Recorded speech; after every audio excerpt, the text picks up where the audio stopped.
Akkam jirtu hundumti keessaniyyuu waaqayyoon baay'isnee galateeffannaa ammas akka kanatti waa walitti nu qabee wal arginee fi maqaan isaa kan galateeffame haa ta'u guyyaa irraa ergaa gabaabaa tokkoon isin wajjiniin qooddachuu fi karaa chaanaalii kanaa achi as dhufe jechuudha. Innis mata dureen isaa dhugaa sobaaf jilbeenfateedha. Yeroo baay'ee jecha akkasii gaafa dhageenyu baay'ee nu dhiba akkamitti dhugaan sobaaf jilbeenfata jennee yaaduu dandeenya jechuudha. Garuu seenaa kitaaba qulqulluu keessaa fudhannee seenaa tokko wajjin ilaalla. Seenaan kun yeroo sobii dhugaa irratti mo'ee dhugaa fakkeessee dhugaan immoo soba fakkaatee mul'atu kan agarsiisudha jechuudha. Biyya lafaarra keessa jiru kana keessatti yeroo baay'ee dhugaa caalaa sobni gaafa inni ol ka'ee mul'atudha. Baay'een keenya kan inni arginu. Isa duwwaa miti. Kiristaanota baay'ee biratti immoo sobnis dhugaanis gatiin isaanii wal qixa yeroo inni ta'u argina. Achirra darbee immoo iddoo baay'eetti immoo sobumti mataan isaa dhugaa fakkaate dhugaan immoo soba yeroo inni itti ta'e isin argina. Akka jechuun inni yeroo isin dhugaa dubbattanii yookaan yeroo dhugaan dhaga'amu soba fakkaataa jechuudha. Yeroo sobi dubbatamu immoo dhugaa fakkaatee wal jala darbee iddoon isaa wal jijjiiree yeroo inni argamu laallaa jechuudha. Ijoolleen Israa'elii erga bakka lamatti qoodamaniiti Yihudaa fi Israa'el jedhaman jechuudha. Wangeela keessatti garee lamatti qoodaman. Garee warri tokko gara Yerobi'aam kan jedhamu mooticha deemanii jechuudha. Gareen warri tokko immoo Jerobi'aam kan jedhamudha. Yerobi'aamii wajjiniin ijoollee Israa'el keessaatii gara gosa 10 kan ta'anidha kan citan jechuudha. Jerobi'aamii wajjin immoo kan hafanii Yihudaa fi Benjaamin kan jedhaman garee lama tafe jechuudha. Garee kana keessatti Yerobi'aam ergi walitti dhufeenyi isaanii badaa deemeeti Yerobi'aam mootummaa mataasaa hundeessuu barbaade jechuudha. Mootummaa mataasaa ergi hundeessee booda Israa'eloota isa duraa boqonnaa 13 kaatanii yoo ilaaltanii Israa'eloonni akka isaan waaqa tolfamaa waaqessan barbaade Yerobi'aam. Akka isaan Yerusaalemiin dhaqanii waaqayyoon hin waaqessine barbaade. Sababiin akka isaan waaqa tolfamaa kana waaqessan barbaadeefidha kan irratti akka xiyyeeffannu barbaadu. Innis mootota isa duraa boqonnaa 13 lakkoofsa 27 kaatanii akkas jedha. Jarri kun mana qulqullummaa keessatti aarsaa dhiyeessuudhaaf Yerusaalemitti ol ba'anidha. Yoo ol ba'anii Yerusaalem eessa keessa jira? Gara mootummaa Yihudaa keessa jira jechuudha. Lafa kam bakka Jerobi'aam mootichi gara biraan bushaa jiru jira jechuudha. Yoo iddoo sana dhaqanidha. Inni tokkoffaanni yaadni isaanii gara gooftaa isaanii Rehoobi'aam mootii Yihudaatti hin deebi'aa. Tokkoffaa irratti akka isaan waaqa tolfamaa waaqessan kan inni barbaadeef inni tokkoffaani yoo Yerusaalemitti deebi'anii waaqayyoon waaqessanii yaadni isaanii gara mootii Yihudaatti hin deebi'aa sodaansaa tokko Yerobi'aam. Inni lammaffaani ana hin ajjeesu du'a sodaate jechuudha ofiisaatii. Inni sadaffaani ofii isaaniitii immoo gara Rehoobi'aam mootii Yihudaatti hin deebi'u jedhee hin yaadedha. Pointii gurguddaa sadii ilaalla asirratti. Tokkoffaa irratti yaadni isaanii akka isaan gara yoo Yihudaa dhaqanii yookaan yoo Yerusaalemiin dhaqanii gara mootii sanaatti deebi'a yaadi isaanii sodaa jedhu tokkoffaan. Lammaffaan na ajjeesu. Inni sadaffaan immoo maal jedhe? Ofii isaaniitii immoo gara Rehoobi'aam mootii Yihudaatti hin deebi'u jedhee hin yaadedha. Pointii kana tuqaa kana sadan ergi yaadeetii waan isin asirratti ilaaluu qabdanii wanti inni nama haasee hundisaayyuu parsoonaalii waan isa miidhudha maleessa wanta akka sabaatti saba sana miidhu hin turre jechuudha. Ergii tuqaalee amma laalle ol baasee gadi buusee yaade booda murtoonni murteessee murtoo waaqa tolfamaa Israa'el keessatti dhaabuu ture jechuudha. Kanatti yaade booda waaqa tolfamaa qopheessee Israa'el keessa kaa'uu barbaade jechuudha. Yerobi'aam mootiin kun sababiin sila isiniin tuqeessan sadanii sababii dhuunfaa isaa duwwaadhaaf jechuudha. Sababiin sila dubbadhee sodaa mataa isaadhaan malee kiristaanummaa jara sana wajjin waa wal qabatu tokko iyyuu hin jiru. Isa booddee maal jedhe? Mootota isa duraa boqonnaa 13 lakkoofsa 28 irratti yoo ilaaltanii jiboota lama warqee irraa hojjechiisee Yerusaalemitti ba'uun waan isinitti cimuuf waaqayyooliin keessan warri biyya Gibxii isin baasan warra kanadha jedhee isa booda jiboota warqee irraa hojjechiise sana lamaan tokko Beetelem isa lammaffaa immoo dhaan keessa dhaabee jedha. Bakka kanatti sababii Yerobi'aam Israa'elootatti himaa jiruu fi wanta inni isaaniin jechaa jiruu fi wanta inni garaa isaatti yaade waan gurguddaa lamadha. Sababii inni waaqa tolfamaa jabbii bifa jabbiirraa qophaa'e kana qopheessee fi sababii isaan dhuguma Yerusaalemitti dhaqanii waaqessuu dadhabaniif utuu hin ta'in ulfina mataasaa sodaa mataasaatiif jedheetu ijoollee Israa'el ammas irra deebi'ee akka isaan waaqa tolfamaa waaqessan godhe jechuudha. Sababiinsaa waan inni jedhu kana tariiti ijoolleen Israa'el waan isaan hin fudhanneefidha. Beeku waaqa tolfamaan maal akka ta'e sirriitti beeku. Waaqa inni sirriin maal akka ta'e sirriitti beeku ijoolleen Israa'el jechuudha. Kanaafi sababii kanaafidha kan inni akkas godhe jechuudha. Akkuma mootiin kun dubbate namoonni hundi isaanii sababa Yerobi'aamiif jecha waaqa tolfamaatti waaqessuu jalqaban dhumarratti. Sababa mootii kanaaf qofa Israa'eloonni Waaqayyoon waaqa dhugaa waaqessuurraa gara waaqa tolfamaatti deebi'an kan nuyi hubachuun nurra jiru jechuudha. Aangoo isaaf taayitaa isaa iddootti eeguuf jecha kufanii jabbiif sagaduutti ka'an. Waan isin dhibu Israa'el waaqa dhugaas ta'e waaqa tolfamaa sirriitti beeka.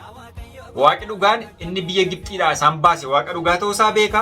Waaqa tolfamaa immoo karaa irratti yeroo isaan jabbii karaa Arooniin walitti qabsisanii jabbii warqee irraa hojjechiisanii waaqessuutti ka'anis waaqa sobaa akka inni ta'ee fi akka Museen deemee ifatee wanti sun sirrii akka hin taane beeku sirrii. Lamaan isaayyuu adda adda baasanii beeku turan. Seera boqonnaa 20 lakkoofsa 2 irratti maal jedhaa? Bifa fakkeenyaa tokkoyyuu hin qabaatin jedhee Waaqayyotti dubbateera jechuudha. Eenyutti dubbate? Israa'elootatti dubbate kana. Egaa gara kan keenyaatti deebisna. Addunyaa marra jiru kana keessatti yeroo baay'ee sababa nama tokkoof yookaan lamaaf wantoonni hamoon addunyaa kana irratti dhufu yookaan dachee kana irratti dhufu. Kan nuyi kompleenii goonu seexana. Seexanni garuu kaayyoo isaa kan inni ittiin karoora isaa yookaan fiixaan baafatu seexanummaa isaa uffateetu hin ta'in karaa namaati. Karaa namaati jechuudha. Siyaasa illee yoo ilaalle gidduu kan addunyaa irratti wanta guddaa ta'e kan dubbatamaa jiru waa'ee Ukrainii biyya Raashiyaadha akka addunyaatti kan dubbatamaa jiru jechuudha. Isa mataasaa yoo ilaalle rakkoo hooggantoota yookaan geggeessota biyya tokko gidduutti uumamuun uummanni nagaan dhumaa jechuudha. Bifa siyaasaan illee yoo ilaalle jechuudha. Karaa hafuuraas yoo ilaalle sababa nama dhuunfaadhaan waldaan kiristaanaa baay'een diigamaa jirti. Kottaan fayyinaa, kottaa isin fayyisaa, konkolaataa bitattu, mana ijaarrattu, akkaawuntii keessanas qabaa maallaqan irra isiniif galchaa fi kan kana fakkaatan. Namni uumama isaanii wanti nuyi beekuu qabnu waan gaarii dhaga'uu barbaada. Waan hundumti keenya beekuu qabnu jechuudha. Wanta sobaas haa ta'u, waan dhugaas haa ta'u, waan gaggaarii gurra isaatti tolu dhaga'uu caalaa waan isa gammachiisu nama hin jiru jechuudha. Waldooleen kiristaanaa baay'een kan nuti waggaa hedduu dura beeknu amma fofottoqanii caccabanii harka nama dhuunfaa keessa galaniiru. Keessumaati amantaalee adda addaa yoo ilaaltanii dur waldaa akkasii jira maleessa maqaa nama dhuunfaadhaanii hin jiru ture waldaan. Amma garuu kabaja nama dhuunfaaf jecha ulfina mataa isaanii waan barbaadaniif jecha dhimma Waaqayyoo waan hin qabaannee fi sababa Waaqayyoo gara bakkeetti yookaan gara iddoo hin taanetti kan oofaa jiran baay'ee jira jechuudha. Yerobi'aamis utuu waaqa tolfamaa waaqessuun sirrii akka hin taane beeku sodaa dhuunfaa isaaf jecha akka sila isinitti dubbadhe akka sabni Israa'el waaqa tolfamaa waaqessan godheera jechuudha. Kan isin dhibu luboonni gurguddoonni Israa'el keessa turan dura dhaabbatanii lakki kun sirrii miti jechuurra isaanis yaada hamaa kanatti walii galuudhaan tole jedhanii fudhatan. Sababiinsaa waa'ee saba Israa'el badaa jiru ilaaluu caalaa biddeen isaanii waan ilaalaniifidha kun immoo. Luboonni keessa jiru, geggeessonni keessa jiru yeroo mootiin kun akkas jedhutti waan tokkoon dubbanne isaan hundi isaanii iyyuu garuu jechuudha. Callisanii dhaggeeffatan maaliif biddeen isaaniitti dhufa sababa ta'e. Namoonni baay'een irra kabaja biddeen keenyaaf, kabaja qoonqoo keenyaaf jecha karaa kamiin iyyuu ulfina Waaqayyoo irra kan deemaa jiru baay'ee keenya jira. Of ilaaluu qabna, of sakatta'uu qabna jechuudha. Akka Eliyaasiin dhugaadha jennee sobaan immoo soba yoo jechuu baanne jireenyi nuyi irra jiraannu kun ofumaati biyya lafaa kana irratti jechuudha. Eliyaasii wanta dhugaadhaan dhugaadha dhiyoo bira dhaabatee sayyuu fuula mootii dura dhaabateetti kan inni akkas jedhe jechuudha.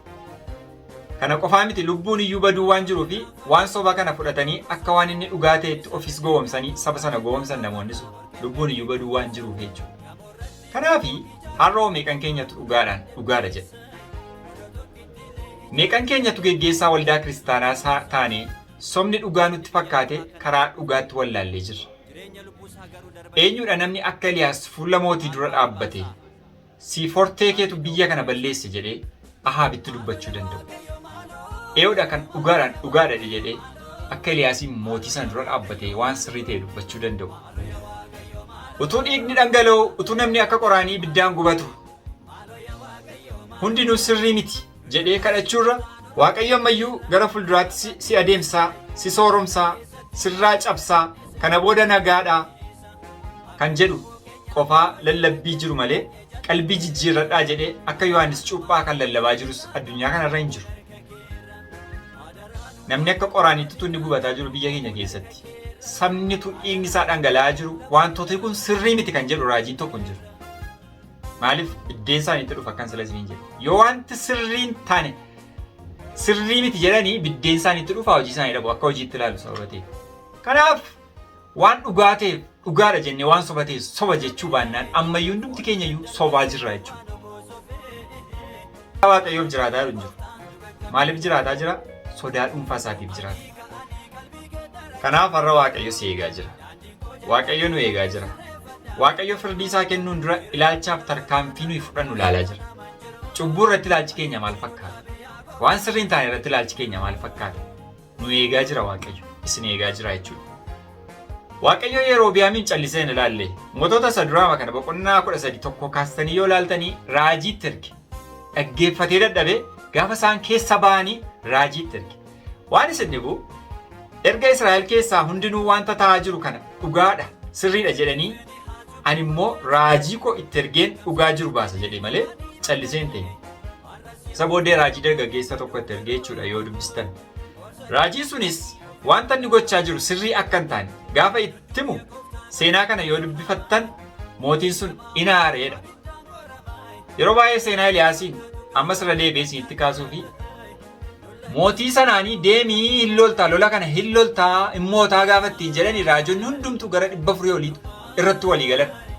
Eliyaas inni nama Waaqayyoo ta'e immoo waan sirrii dhufeetti isa namoonni baay'een irratti walii galan sanatu hin ta'in isa namni Waaqayyoo namni tokko dubbatetu dhuma irratti ta'e jechuudha. Kanaaf waan namni baay'een irratti walii gale irratti yoo Waaqayyoo keessa jiru ta'e waliin galina. Waan Waaqayyoo keessa jiru immoo qobaa keessan dhaabbadhaatii falmaa. Dhumarratti mootiin sun maal godheen? Aaree jechuudha yeroo raajiin kun waan sirrii akka Yerobi'aam gochaa jira itti immoo mootiin sun aaree maal godhee? Namicha kana qabaa jedhee harka isaa yookaan quba isaa itti diriirseedha seenaan kun. Haa ta'u iyyuu malee harka isaa nama Waaqayyoo kana irratti diriirse deebisee hin kottoonfanne yookaan hin diriirfanne akkasumatti akka qubatti qabetti hafe googee hafeedha wangeelarraati. Har'as warri saba Waaqayyootti harka keessan ol kaafattan hiyyeessaa irratti harka keessan ol kaafattan warri taayitaa qabdaniin harka nama irratti kaafattan warri jirra har'a jechuun harka nama irratti kaafattanii bartan beekaa guyyaa tokko harki keessan akka harka mootii sanaa gogee akka nafu yookaan akka inni bu'aa tokko buusuu hin dandeenye jechuudha. Guyyaan isin nama keessatti saba Waaqayyoo warra dhugaaf hafuuraan waaqessan gidduutti harki keessan gogee hafu dhufuu danda'a yookaan yeroo jallinni bartan hojjechuuf aangoo isaa dhabdan dhufuu danda'a. Harki gochuun kanuma. Jallina keessanii fi hojii hojjettan balleessaa hojjettan akka duriitti yeroo isin gochuu dhabdan dhufuu danda'a jechuudha. Yoo qalbii jijjiirrattan garuu jechuudha. Yeroo isin namoota sobaan walitti qabattaniin ooluu hin dandeenye, yeroo isin harka sobaan ooluu hin dandeenye, yeroo dirqama harki Waaqayyoo inni isin aangoof ulfina maqaa keessaniif jecha dagattan duwwaan isin hojjummoonnu qalbii jijjiirannaafis yeroo hin jira jechuudha. Kanaaf yaa saba Waaqayyoo ergaa gabaabduu kanarraa waan baay'ee akka barattan beeka. Ammaa kaasaatii Waaqa dhugaa barbaaddadhaa. Abbaa kaasaatii dhugaadhaan dhugaa sobaan immoo soba jechuun shaakala. Ammaa kaasaatii ofii keessan daqiiqaa tokkoof ilaalaa. Kan kanarraa guyyaan Waaqayyoo hin dhufu. Namoonni akka biyya lafaatti gurguddoota jedhaman kan lubbuun turan baay'ee jira. Hitler namni jedhamu mootiin biyya Jarman naazii Jarmanii Yihudoota miliyoona 6 olidha kan inni ajjeese jedhamu. Har'a garuu lubbuun hin jiru. Charles Darwin faan warri namni nama miti jaldeessaraa dhufan jedhan hin darban. Warri addunyaa kana nuclear bombii tokkoon balleessina jedhan hin darban. Namni aangoo isaa irratti hafee hin jiru. Asuma biyya keenya yookaan biyya Itoophiyaa keessatti immoo warri sagadamaa fi ture warri akka Haayile Sillaasee faas hin darban hin du'an jechuudha. Seenaa koo kanatti yoon isin deebisee yeroo biyaan mataan isaa hin darbe inni yeroo sana dhaadate jechuudha. Anaaf isinis wanti isin reyaalitii isaa beekuu qabdan hin darbin. Kan bara baraan jiraatu kan waan hundaa gochuu danda'u Waaqayyo qofaadha. Kanaaf dhugaa qabaadhaatii isatti amanaa malee waan darbu duukaa buutanii jireenya hin barbaachisnee hin jiraatinaan isiniin jedha. Kanaaf of ilaalla. Ulfina mataa keenyaaf utuu hin ta'in ulfina Waaqayyoof warra jiraatan ta'uu akka dandeenyuuf Waaqayyo nu haa gargaaru. Fayyaa ta'a. Ergaa kana sheerii gochuudhaanii warra kaaniis akka geessan nana.